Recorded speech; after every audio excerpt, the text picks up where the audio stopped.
Killer. The chair beneath you is made of steel. It's bolted into the ground with heavy screws. Your wrists are bound to the armrests, while leather straps wrap across your chest, thighs, and waist, holding you down in an exposed, humiliating position. The chair tilts back slightly, forcing your body into an unnatural angle, amplifying your sense of helplessness. Above you, chains and harnesses dangle from the ceiling. There are stained, dried sweat, maybe something worse. They sway gently in the stale air. Their slow creaking, like the ticking of a clock. Their slow creaking gives you the chills. Time stretches as your heart pounds in your ears, each second sharpening your panic. Your vision begins to clear, and you take in more of the room. On a nearby tray, surgical tools shine in the dim light. Scalpels, clamps, syringes, all arranged with unnerving precision. Whips hang from a hook on the wall, just above a cattle prod resting on a cart. The room feels deliberate, every object designed to play a part in your suffering. Then you see the mirror. It leans against the wall, cracked and filthy, but large enough to reflect you in the chair.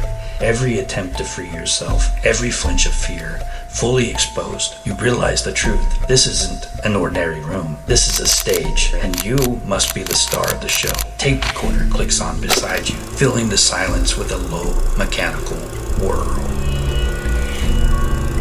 Hello there. A calm voice, polite yet cold. You're probably confused right now, but I'll clear that up for you. The words hang heavy, each one sharp and deliberate. There's no anger, no malice, just certainty. You see, I own you now, and this little place you're sitting in, well, it's my toy box. We're gonna have some fun together. Well, maybe fun for me. It may not be so fun for you.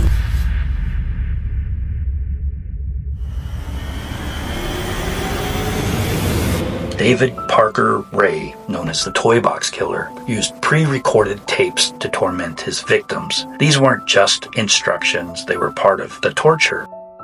In a cold, methodical voice, Ray explained exactly how each instrument in his toy box would be used. The goal wasn't physical pain, it was psychological domination, stripping away any hope the victims might have ever had. Ray didn't work alone either. His girlfriend, Cindy Hendy, helped him select and kidnap women. They targeted vulnerable individuals, people who wouldn't be immediately missed. Once inside the toy box, the victims were drugged with barbiturates to make them more compliant. Ray's true aim, however, went beyond submission. He wanted complete control, to break their minds so thoroughly that if they were ever released, they'd have no memory of what had happened to them. There are some that suggest that Ray attempted brainwashing techniques not just to erase his victims' memories, but possibly to turn them into willing accomplices in his future crimes. Despite Ray's meticulous planning, one victim managed to escape, Cynthia Vigil. She had spent days chained inside the toy box, enduring unimaginable torture. One day, while Ray was away, Cindy Hendy accidentally left the keys within reach. Seizing the chance, Cynthia freed herself, slipping out of her restraints and fleeing, barefoot and naked, into the hot desert sun.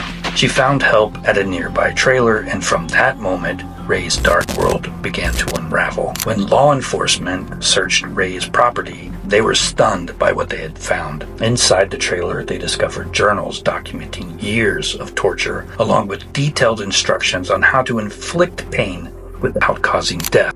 Collars, chains, surgical instruments, and grotesque devices made it clear that Ray's toy box wasn't just a fantasy. It had been a functioning chamber of horror for years, possibly decades. But the most disturbing discovery came from survivor testimony. Many of Ray's victims had been released without any memory of their ordeal. The drugs and the hypnosis techniques Ray used wiped their minds clean, leaving no trace of the trauma they had endured.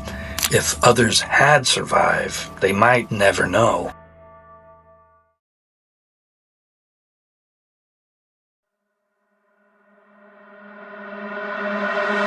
They think he may have killed dozens and dozens of women, but for 15 years, investigators have failed to find a single body.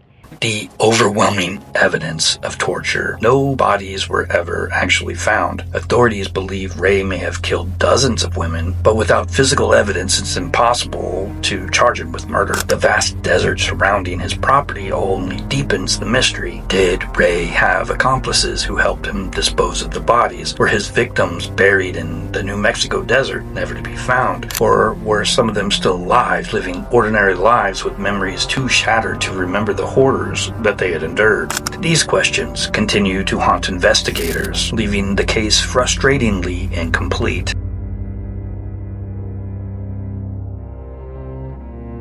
In 2001, Cindy Hendy, Ray's accomplice, played a critical role in the kidnappings, helping him select victims and control them once they were inside the toy box. After Cynthia Vigil's escape, Hendy was arrested and later testified against Ray in exchange for a reduced sentence.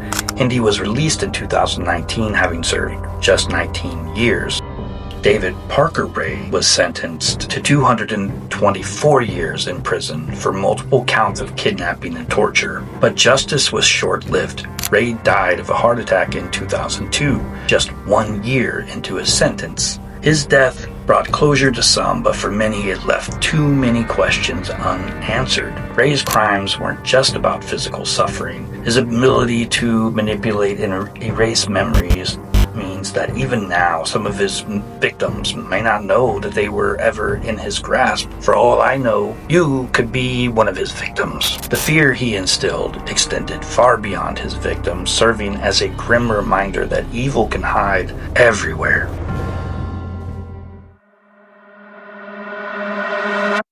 The story of David Parker Ray forces us to confront an unsettling truth. You can meet someone kind and charismatic, someone who offers you a warm conversation, helps you find your way home, or even becomes your friend. But sometimes that friendly stranger who seems so harmless has other plans. Not every nightmare leaves evidence behind. This is why we're taught to never walk alone, to stick to the buddy system, to trust our instincts when something feels off. What happens when the stranger slips something into your drink? Maybe you wake up in his bed. Maybe you wake up strapped to a chair in a soundproof room built for eternal torment. Even though Ray and his toy box are gone, the fear he spread lingers. He built more than just a chamber of torture. He left behind a legacy of doubt, a fear that evil can hide anywhere. How many more monsters exist, hidden behind ordinary faces, waiting for the right moment to strike? And where are the bodies? The desert stretches for miles,